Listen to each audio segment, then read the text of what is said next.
Good morning, everyone. My name is Zaina Al-Shaib, and I'm the Deputy Director of Communications at the Middle East Institute. I'd like to welcome you all to this on-the-record briefing session in which we will discuss what's next in the Israel-Iran conflict. Although the news moves fast in the Middle East, we're still absorbing Iran's unprecedented attack on Israel and the Israeli response. Although this first round of open confrontation has wrapped up, we have yet to fully process the security implications of this latest development. To help us dissect it all, I am delighted to welcome Eran Etzion, former head of policy planning for the Israeli Ministry of Foreign Affairs and non-resident scholar at the Middle East Institute, Alex Vatanka, director of the Iran program at MEI, and Mick Mulroy, former U.S. Deputy Assistant Secretary of Defense for the Middle East and a non-resident senior fellow at MEI. Thank you all for joining us this morning. When we get to the Q&A portion, you can use the raise hand function on your screen to ask a question. And if you're called on, we will unmute you and you can introduce yourself and direct your question to one or more of our panelists. Questions can also be submitted in writing via the Q&A chat box on Zoom. I'll go over this again later as well, but for now, let's get right into it. I'm going to turn to Iran first. Iran, how close did we come to the edge of the abyss with this latest direct exchange of fire between Iran and Israel?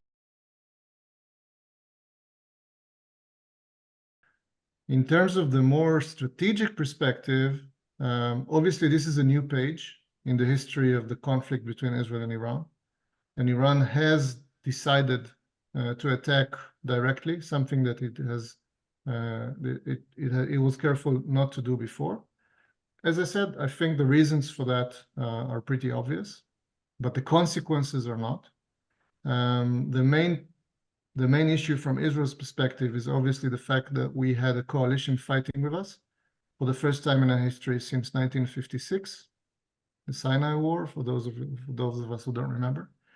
And the coalition that was comprised of both, obviously headed by the US, Britain, France, but also Jordan, Saudis, some other Arab countries, is unprecedented, is extremely significant, and does show a way forward which is potentially very consequential.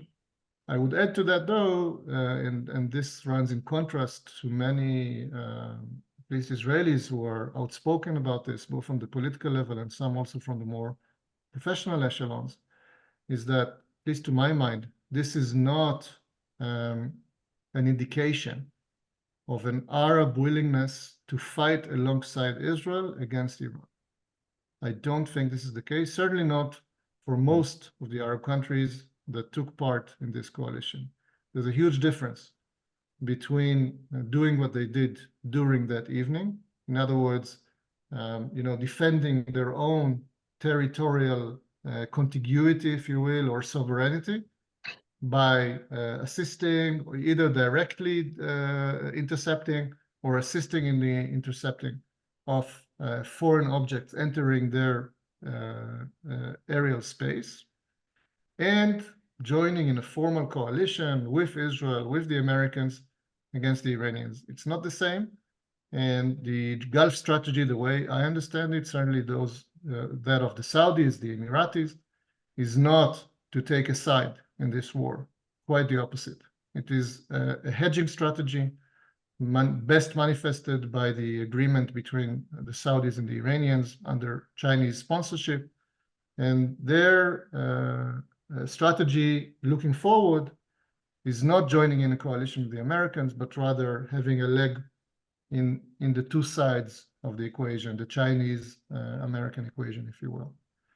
The last point I would make, there was a question about what does it mean for the future of the so-called proxy war. And the proxy war is not going anywhere. From Iran's perspective, what happened on October 7th and after October 7th is actually a very positive indication of the success of its strategy of building this choke ring around Israel using the various proxies, Hezbollah, Islamic Jihad, and others. It has been extremely successful for the Iranians.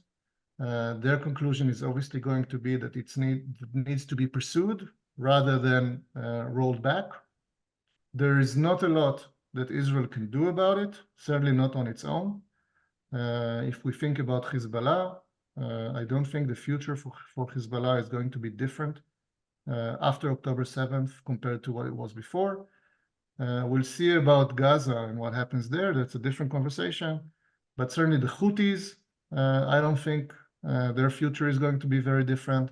Pro-Iranian militias in Syria and Iraq will probably continue to be successful from an Iranian perspective and will continue to enjoy the same kind of support, perhaps even further.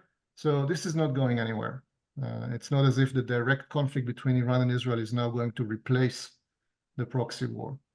It's an interesting question to what extent Israel will pursue a proxy strategy, but again, that's for a different discussion. If I still have a few seconds, I will touch on the nuclear aspect of this. Do I still have time? Yes, go ahead. Okay, so I think there is a very significant nuclear agenda item here, which from Iran's perspective is also, if you will, touching on the abyss or touching on a historic turning point. We all know the history and we all know where they are now in the project. I suspect, and this is not based on any kind of secret or inside information, that deliberations in Tehran as a result of everything that has already happened and also looking into what might happen in the future, and this goes obviously well beyond the question of Israel, it's a much bigger strategic question for them. The conclusion might be that it is an opportune time for them to turn a page also on the nuclear project. And to me, the main actor to watch in that respect is Russia. We have seen Russia essentially opening the door for North Korea just a couple of weeks ago by vetoing the vote in the UN Security Council on the continuation of the sanctions in the nuclear project. And I don't think it is no longer beyond the pale to imagine a Russian move that effectively, either indirectly or even directly, legitimizing the Iranian nuclear project in a way which will be obviously a huge turning point and will give the Iranians the legitimacy, the final kind of inch of legitimacy they might feel they need. I'll stop here. Thank you, Eran. Turning to you, Alex, how would you characterize Iran's attack on Israel and the rationale behind Tehran's shifting of unspoken red lines by attacking Israel directly for the first time? Good morning. Thank you. It's great to be with you all. So what I thought I could do, maybe sort of divide my remarks into three segments, sort of focusing mostly on the supreme leader's position, Ayatollah Ali Khamenei, sort of talk about what he's been saying, both in terms of the tit for tat over the last month, from the Israeli strike on Damascus to where we are today. Specifically also talk about the US and Iran role in all of this and how they managed to, in my view, from what I understand, sort of contain the crisis. And then quick points at the very end in terms of Iran and the region, particularly the Arab countries. And I hope I get to some of the two important issues that Iran just made, including the future of the proxy war model for Iran and their calculations on the nuclear front. Look, if you look at the last 1 month, the message from the Iranian regime has been very much clear. It was really unusual for Ali Khamenei, somebody who prefers to sit on the fence, to come out so early on and say that there had to be retaliation. This is not typical for Khamenei.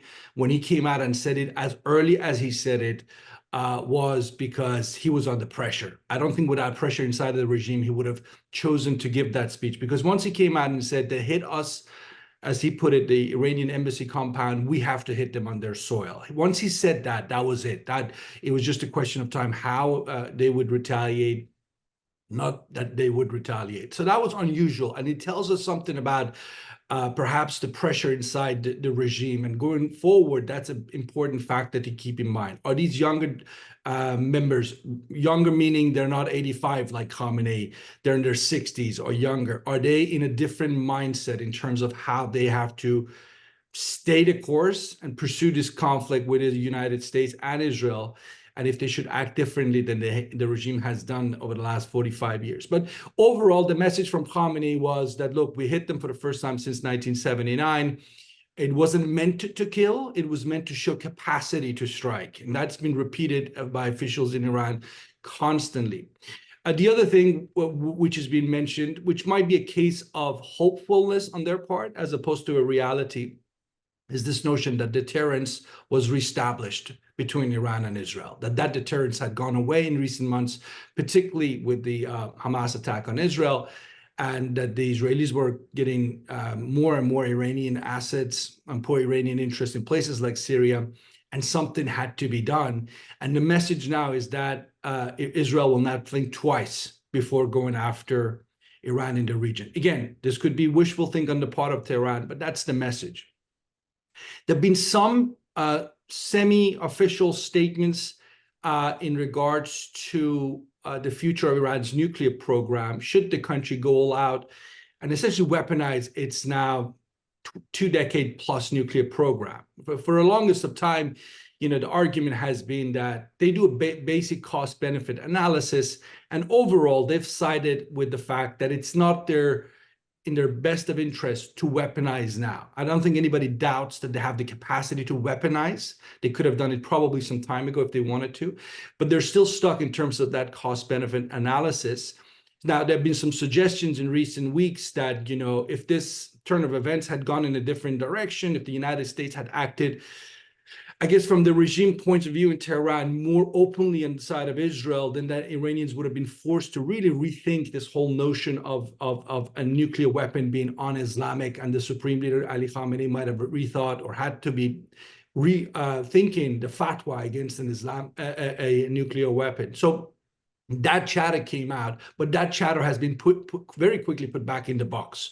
So at least on an official level, the Islamic Republic is now not saying that they're going to weaponize. We're back where we were. And I'll turn to the nuclear issue in a minute. There are reports of Iran pulling some forces out from places like Syria. I don't know where else that might be happening, Lebanon, elsewhere. I am assuming that's just to reduce targets for the U.S., for Israel to go after. They've bled a lot. I mean, they've lost a lot of senior members of the Quds Force and the Revolutionary Guards. Clearly, they're infiltrated. That's another part of what's happened the last month. How badly are they infiltrated? The whole role of part of the Syrian regime is being questioned, that there are a good part of the Assad regime that are actually essentially giving the information to Israel to hit the Iranians, to get the Iranians out of Syria now that Assad is firmly in power in that country. So these are at least the perceptions that you pick up when you're following that Iranian conversation back in Tehran. No short-term new fault lines has emerged in Iranian domestic politics. I mean, there are no serious factional fighting going on in terms of how this whole crisis has been managed. And that tells you more or less something I think most of us know, that the hardliners are pretty firmly in charge. And there is nobody that is going to challenge them. That if there is a fight in Tehran, it's among the hardliners, and not if there are sort of so-called moderates, the likes of Javad Zarif left, who actually matter. Again, one final point, I'll move on to the US issue. Syrian silence in the last 1 month raises questions, again, to Iran's point about the utility of axes of resistance. When you're unable to use your axis of resistance, your forward defense strategy, because you can't afford to, in the case of Hezbollah, because you want to preserve it for another day, or you can bank on it, as the case with Assad, because Assad, if Israeli reports are accurate, has been under pressure by not just the Russians, but also Emiratis and others to stay out of this Israeli-Iranian fight. Again, it might just feed that line or that reconsideration that might be going on in Tehran in terms of Iranian regional policy going forward.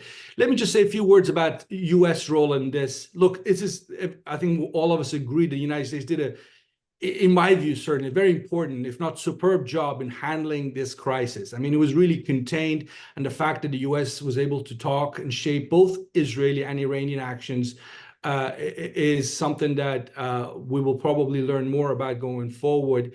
And this sort of the one perhaps product that came out of that is that if you can talk to the Americans today on how you should go about in your tit for tat with the Israelis, why can't you have a similar conversation with the United States on other matters?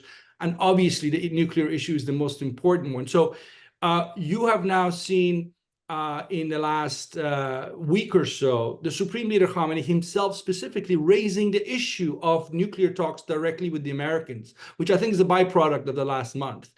He came out in his speech last week and he said, it's not that we don't want to talk to the Americans, but they don't tell us what they want. And again, that's pretty interesting. He didn't say it's pointless. He said, what is it you want, Washington? Tell us in black and white terms, what is it you want? And then when we give it to you, you can't come back and change your mind. I think he was referring to the United States pulling out of the nuclear deal back in 2018 by the Trump administration. I don't think Khamenei is going to go and sort of revisit the issue of Iran's regional agenda openly the way he did with the nuclear issue. But I think for now, if some of these reports out of Tehran are accurate, we could see a resumption of nuclear talks between US and Iran by end of May. Again, that is just one or two sources in Tehran that are saying that, but apparently the Deputy Foreign Minister, Ali Bagheri, is doing a bit of mediating, and so is the Iranian ambassador to the UN, Saeed Iravani. But if that happens, the one lesson we have to learn from the 2015 nuclear deal and how it fell apart is that you just cannot have any nuclear deal with Iran that is just limited to the nuclear issue. You've got to quickly broaden the conversation to matters like what Iran is doing in the region, because that's the only way you can sustain a nuclear deal. Without it, it's almost pointless to have just a nuclear agreement on its own. So last 2 points, and I'll stop. I think in terms of Iran in the region, we're returning to so-called strategic patience in the region. At least they haven't said openly that they don't want the United States out of the Middle East. So I assume that's still the case, but that isn't going to happen next week, next month, or next year. That is a long-term, probably decade-long project that Khamenei openly has said he won't live to see. And they're not going to turn their backs on the Arabs. You have seen no hard expressions of anger aimed at countries like Saudi Arabia, UAE, some who might have been involved in intercepting some of those Iranian drones and missiles. So the Iranians are making sure they're not burning bridges over this tit for tat with Israel when it comes to the Arab countries. In fact, the opposite is happening. Just today, we've seen more talk of economic cooperation, deepening, whatever that means. We've heard that before, but at least that's where they are in terms of the official stance. The one exception is Jordan. Jordan's getting a lot of heat. Iran pointed out to Jordan's role in this. We all know it was probably significant, but that's the one country I can point to where there is some, again, these are not senior members of the regime going after Jordan, more sort of lower level officials. And when you put that next to the idea of strategic patience and a long-term plan to squeeze Israel, if they stay the course in a country like Jordan, if they want to undermine the Hashemite kingdom and King Abdullah, again, if that is where they're going, the message there is not a positive one. Certainly not if you believe in Iran giving up on the axis of resistance. It means essentially that they're still sticking to that model of operation, but they're just buying their time, looking for weak spots where, and they would probably consider Jordan as a weak spot where you can go in and spread the anti-American, anti-Israel message with Gaza war and Arab public opinion in mind. Anyway, I think I've talked more than you have given me time for. Let me stop here and listen to Mick, and then if you have any questions, I'd love to come back in. Thank you. Thank you, Alex. Mick, can you give us your readout on this attack? How close did it come to sparking a bigger conflict? And how did the attack change the deterrence calculus for Israel and Iran and the broader security concerns for the region? Absolutely. Good to be with you, my fellow guests and the participants. Before I start, I know this is a much broader discussion. If the question and answers get to the issue with Gaza and the humanitarian aid, as many might know, I'm very heavily involved in that. I don't speak for the company Fogbo, if you're familiar with it. I'm here as an analyst and as an MEI fellow, but I'll be happy to talk about that in general, if the questions go that way. So the broader issue, we could start with the strikes in Damascus. obviously, from a tactical perspective, as an former intelligence person, very good intelligence. But to Iran's point, the predictive nature of what could result from it, not so good. And I do think, at least what's been reported, that the notification to the United States either came very late or not at all to some, which I found from my own experience is something that usually doesn't happen. I think that's notable. So the consequences of that attack on this alleged diplomatic facility, I don't think were taken into account, or at least they were miscalculated from the Israeli perspective. I think that will be one of the adjustments going forward into, I think it was Alex's point, that we're seeing a lot of IRGC Quds Force officers withdrawn from the area, might be a response from Iran to try to avoid this as well. So there might be two sides to this, trying to ensure that this doesn't happen again. One from the Israeli side on when and where they strike, and two from the Iranian has given them less of a target number. The response from Iran, I do think, was unprecedented, at least in scope. 320 is what my understanding of cruise missiles, ballistic missiles, and drones. I do think they broadcasted that enough, certainly with enough time for the U.S. to surge assets to the region. I don't think that was a mistake. I think that was probably to do so. I also, to Iran's point on the coalition, some kind of viewed that as a weakness to Israel, that all these countries had to support them. I would point out that a country's defense includes your coalition partners. It is part of the defense. So I would look at that, quite frankly, as a positive. Of course, Israel has a lot of capacity to defend themselves, but having partners willing to do that is a very good thing, and something I think any nation should be proud of if they can muster that level of support in a coalition. And then, of course, the response, I think, was intended to de-escalate, obviously show they could strike inside Iran, right in the heart, but do so in such a way that was minimal enough that didn't require, an escalation up the ladder. And I agree with Alex. I thought the administration did a very good job in a difficult situation, whether it was on the abyss or just close enough to see it, I don't know. But certainly, I thought that the diplomacy that went back and forth was worth noting from many sides, but especially, I'm biased, of course, but the United States. A few other points, and then I know we want to leave time for questions. On the Iran nuclear potential for reinvigorating discussions, obviously, you can't undo the past, but when I was there in 2018, at least from the DoD side, there was an acknowledgement that the agreement wasn't perfect. Not that we'd ever have a perfect agreement, but it was worth looking at how we could keep it and essentially address other things like proxy malign activity in other manners, rather than just pull out unilaterally of the agreement. So I do think there'll be discussions going forward. I'm not a political person, but a lot of this will have to do with who wins the election coming up, because we could certainly see many of the people continuing on, if it's a Biden administration, who were part of the original agreement, who obviously have an interest and have the kind of mindset to try to come up with another one, or you could see the other direction. But I do think that, to Alex's point, we need to keep Iran in the calculation, that it's not worth it for them. And part of that is these discussions on sanctions and, what we can offer to make sure that they continue that calculation. It can't just be sticks, so to speak. And certainly if that changes, that I don't think will be as effective as a balancing act. Two more points. Obviously, I'm a big believer in having a national strategy, a national security strategy and defense strategy, but there's also reality. So if your adversaries all want you out of the region, you should really think about leaving the region. That's something that the United States is set up to basically be a force, in my view, for good, certainly democracies around the world. And that's the way we are set up, and that's the way we should view it. It isn't an either or. We don't have to pivot. We probably shouldn't use that word anymore. It sends the wrong message to those that we're pivoting away from. And now it's clear that our presence in the region could have potentially at least assisted in a regional war that could have global significant impacts. So we should consider that. Lastly, the force posture, of course, comes with the way we design our strategy. CENTCOM was critical in this to ensure that it did not expand dramatically. We need to effectively have our force posture in areas like this. And of course, the chairman of the Joint Chiefs of Staff has the ability to adjust based on what is actually happening, not what we want it to happen. And I think that's very effective.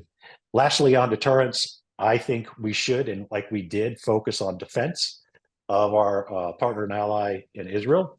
But when it comes to deterrence, defense is not enough.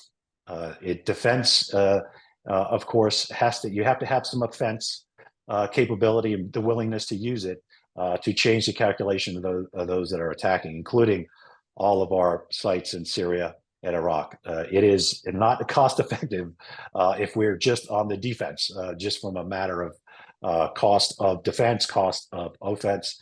And we have to be willing at some time to use offense. And I can just emphasize, at least what we reported in ABC, that the cost of the defense on that night was $1.3 billion.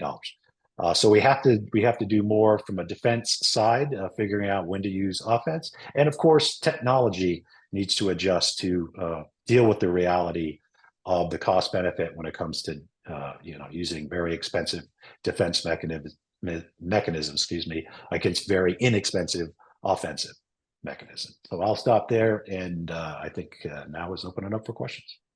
All right, exactly. At this time, we'll open up the discussion to callers on the line. To ask a question, please use the raise hand function in Zoom. Keep your hand raised until I call on you and unmute you.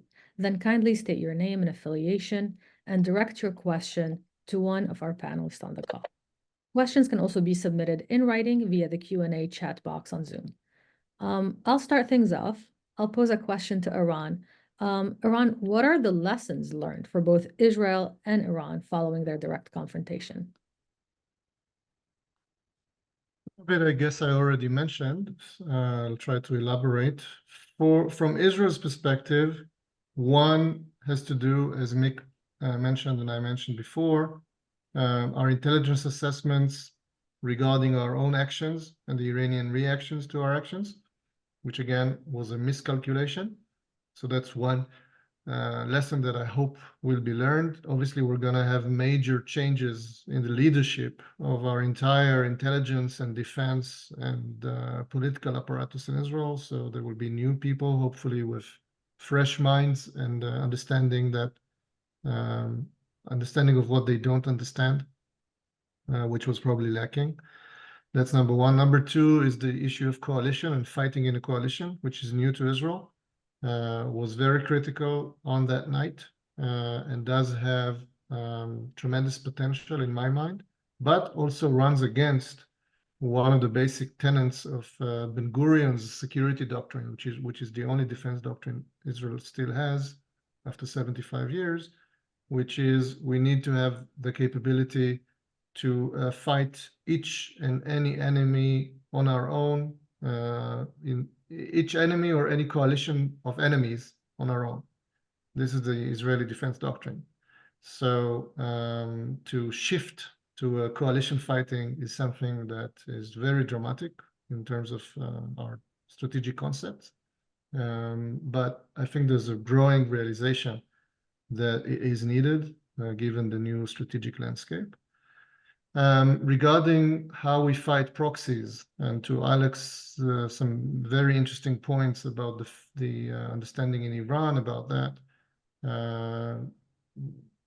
I guess, at least I see very differently the degree of success of this Iranian strategy and the maneuvering space that this strategy gave and still gives Iran against Israel. I think they have much more room to maneuver compared to Israel's room to maneuver. And that has not changed as a result of everything that happened since October 7th. So from Israel's perspective, it is still a challenge. Yes, it's true that Hezbollah was not, quote unquote, fully activated, but still it has very significantly affected our military operations, our overall strategy, even without exhausting its capabilities. And that's a huge success from their perspective. What's happening in Israel in terms of the vacancy of our entire northern part of the country, in addition to the southern part of the country, is unprecedented and has enormous strategic consequences on all levels. And that's a huge win for Hezbollah, not without firing a shot, but with firing very few shots compared to the arsenal they have. And that's just one example. Syria also, yes, maybe Assad is limited and deterred. Nevertheless, we do see launches from Syria against Israel. And the Iranian presence there continues to be a very significant factor. So I actually have a different opinion compared to Alex about the success and the future of that Iranian strategy. And Israel does not have a good answer to that Iranian strategy. We will need to develop one, in addition to the development of a coalition fighting concept. Lastly, on the nuclear issue, and here again, Alex and I differ, I would be extremely surprised if there would be fresh talks between Iran and the US on the nuclear issue before the American elections. I think it will be an Iranian miscalculation to do that, and they don't miscalculate too often. They know that this administration is a lame duck, certainly when it comes to those very big strategic issues. There's no way that they can achieve anything between now and the elections. So I don't think they'll do it. What they will do is what they have been doing, those covert dealings that continue all the time through various channels in Oman or whatever, that will continue. But full-fledged nuclear talks, I'd be extremely surprised, positively surprised perhaps from the point of view of the greater good, but very surprised. I guess I'll stop here. All right, thank you. We do have a question from Nazi Moyanyan. You can unmute your mic and ask the question. Nazi, sorry. Hi, Alex. Hi, everyone. Thank you for your comments. My question is from a worried person, being an Iranian and being a Jew. It seems that Iran doubles down every time it creates mayhem, and Jordan might be their next target. How worried should be about that front? Israel cannot afford to have another hostile country on its border. This is for all of you. All right, thank you. Another hostile country? I missed it. In which country is that? Jordan. I see.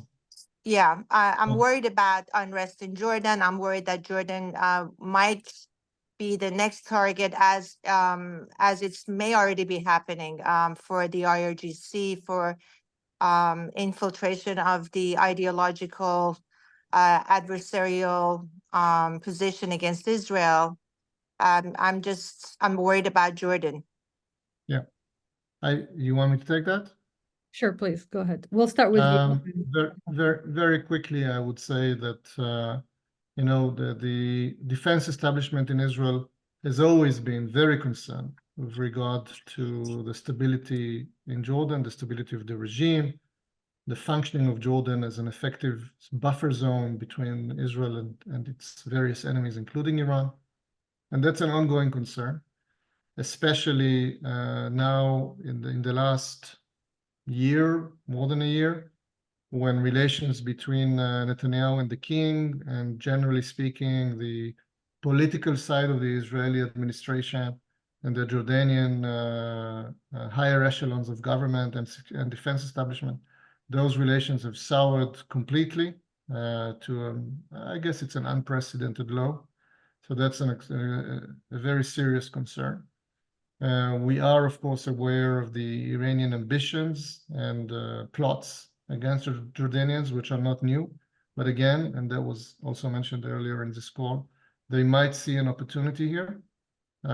It's hard to say how much of it is rhetoric and how much of it is actual strategic intent. But there's no question that from Iran's perspective, they would be very happy to kind of have the Jordanian skull next to the Lebanon and Syria skulls on their belt.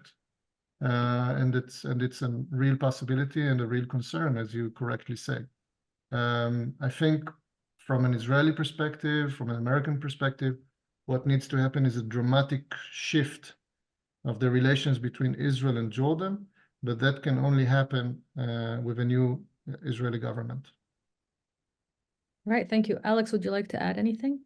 So very quickly, thank you, Nazi, for that question. Just building up on what Eran just said. Look, Iran has always wanted to sort of have a bigger presence in Jordan, but it happens to be a very close ally of the United States, above all, and also a very good cooperation with the State of Israel. So it's not easy, and there's one thing that the Islamic Republic has been good at.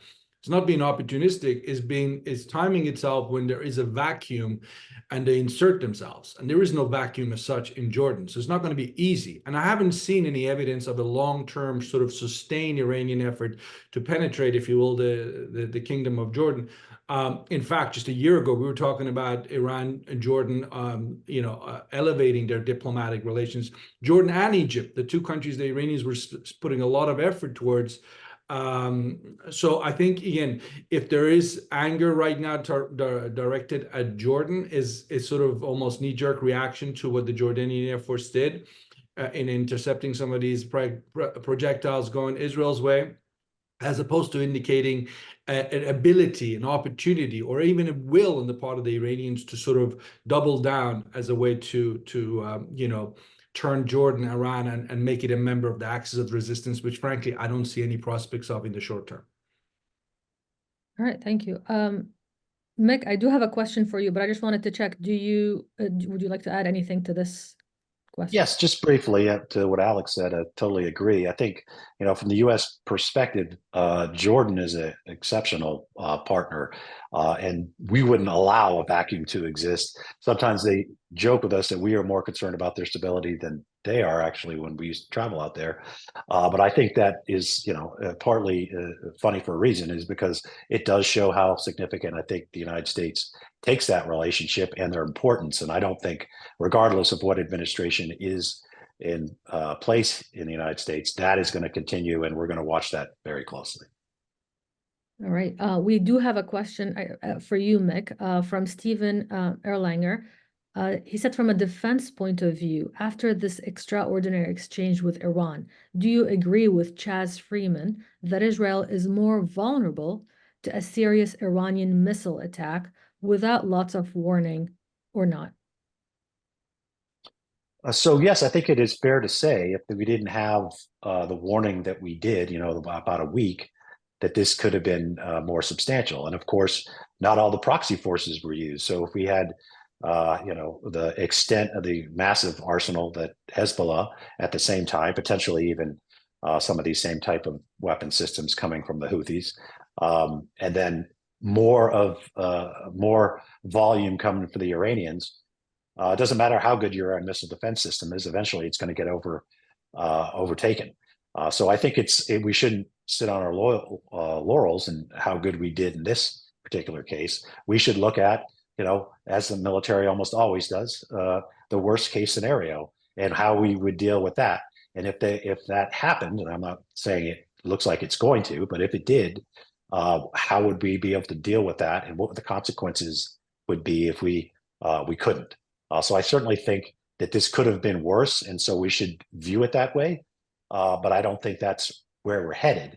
But from a military perspective, you always have to prepare for that eventuality. All right. Alex, could you talk a little about voices inside Iran? They're growing louder and calling on the regime to reestablish deterrence, which you've just touched on. But how much pressure is the Islamic regime under, really? I mean, look, I think the pressure they're under is the opposite of maybe the questioner was trying to get to, which is that, this fight with Israel, this notion of United States needs to leave the Middle East, is really shared by, I wouldn't say tiny minority, but I said whatever percentage supports the Islamic Republic. There are no hard evidence.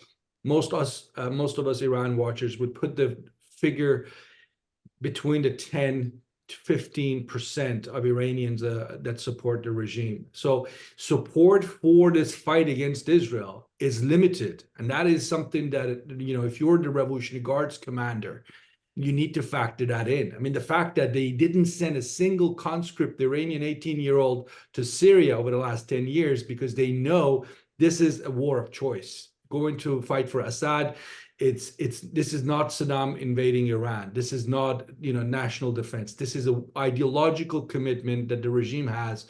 And they went to great lengths to kind of bring the manpower to engage in the fighting. I mean, recruiting among Afghan refugees in Iran to send them as part of the Fatimiyun brigades to Syria, or the Shia Pakistanis in the Zainabiyun, because there isn't enough Iranian support for what the regime is doing in the region, particularly on the issue of Israel. This is not a fight between the Iranian people and the state of Israel. This is a regime selected, ideologically sort of, decided, determined fight, and they have to keep that in mind. So, as I said in my remarks, I don't see anyone saying, "Oh my God, in Iran, why didn't we hit Israel harder? Why did we give that notice so they could get their defenses up?" It's the opposite. What's this fight about? It's a much more of a fundamental question that I think is being raised. If you look at Persian language social media and other places where we can get a peek into what's being debated inside of Iran's borders,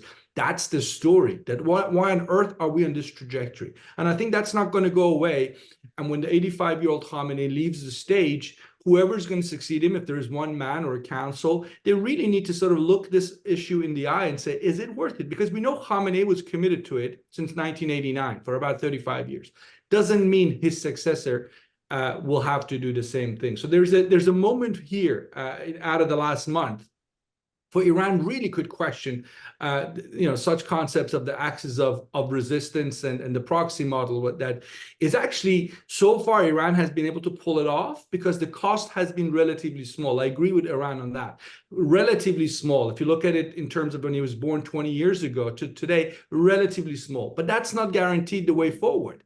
Now you were seeing the United States and allies coming into the region, taking on the Houthis and defending Israel and so on. This is a different era in many ways, and it might be a good time for folks in Tehran to really reconsider the proxy model. And let me stop there.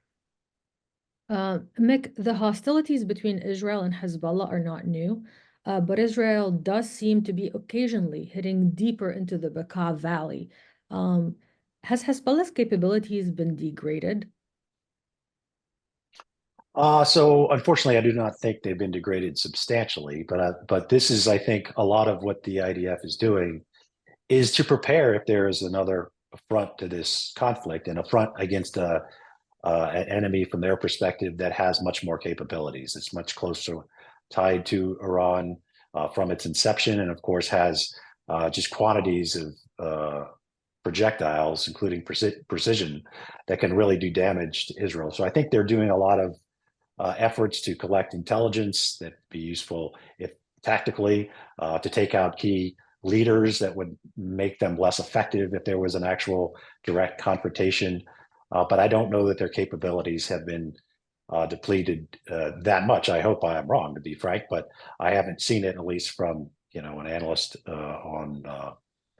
in the media.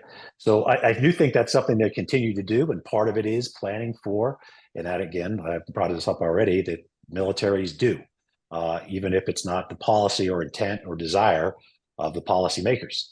They need to be prepared for something that might not be their ultimate decision. So I think that's what we're seeing now, including special operations raids deep within, strikes against key leaders throughout, and of course their desire to push Hezbollah back to their agreed upon line, at least agreed in the UN resolution on the topic, because they have, I don't know, Iran can tell me better than I know, but I think tens of thousands of Israelis are currently displaced and sitting in hotels in Tel Aviv because they cannot go home. So this is going to be an issue that I don't think is going to go away until that's resolved. And hopefully it doesn't end up as another front in this conflict, but that is something that is to be determined, I'm afraid.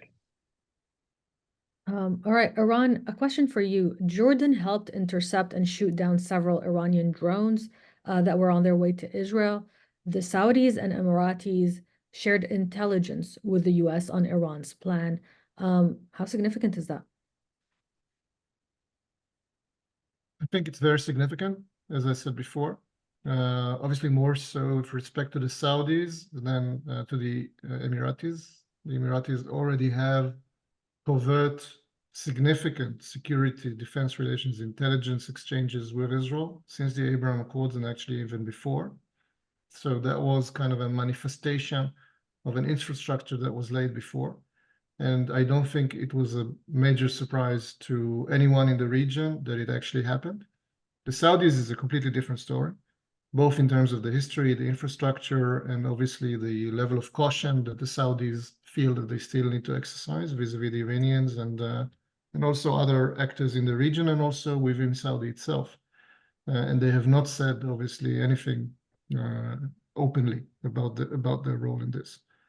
But in kind of sheer strategic military defense terms, this is very significant. And if indeed it can be further galvanized under CENTCOM's leadership into something which will be more and more operationally seamless and effective and will deepen and enhance and so on in the years to come, it will be a huge addition to Israel's deterrence capability vis-a-vis Iran and others. It will be seen by Iran as a threat, obviously, and there are major challenges here, and I already referred to that. I think the Emiratis and certainly the Saudis will be very careful in terms of how this is presented and projected kind of over the surface as compared to what can happen under the surface. And I think right now, both sides, Iran and Israel, are back to the drawing table, both of them trying to learn as quickly as they can, as many lessons as they can from what happened. And I want to agree with Mick regarding the kind of level of exposure, level of danger from an Israeli perspective, looking at future scenarios. The one technological game changer here is the laser interception capabilities, which Israel is working on with the Americans. If and when, it's more a question of when this actually happens and does fulfill the promise that the engineers say that it will change in a significant way the calculus and the kind of overall scenarios that are imaginable. But until that happens, and as long as we're still in the kind of current within the current scope of means that Israel has and that our coalition partners have, it is very easy to imagine some very difficult scenarios for Israel as a result of similar attacks by Iran and certainly by Hezbollah. So while there are those in Israel who speak kind of, from my perspective, irresponsibly about a third Lebanon war, and first we took Gaza, first we took Hamas, now next we'll take Hezbollah, and then we'll take Iran. And unfortunately, there are those who speak in those terms, including in the Israeli cabinet. I think it's incredibly reckless. And a third Lebanon war, from Israel's perspective, is not going to be, I would go as far as to say it will not be a winnable war for Israel. And we would be much wiser to avert it as much as we can. All right. Thank you, everyone, for your questions. It looks like we're going to have to wrap things up now. But if you have more questions, please email them to me at zalshaib@mei.edu. I would be happy to send them to our panelists who will try and answer them at a later time. I hope you will join me in thanking Eran Etzion, Alex Vatanka, and Mick Mulroy for participating in this week's session on the Israeli-Iranian conflict. We really appreciate your insight and your willingness to share your morning with us. If you find these calls valuable and want to learn more about the other resources MEI can provide, do not hesitate to reach out to us. We would be more than happy to connect. I wish you all the best and hope you have a great rest of your day. Thank you. Bye. Thank you.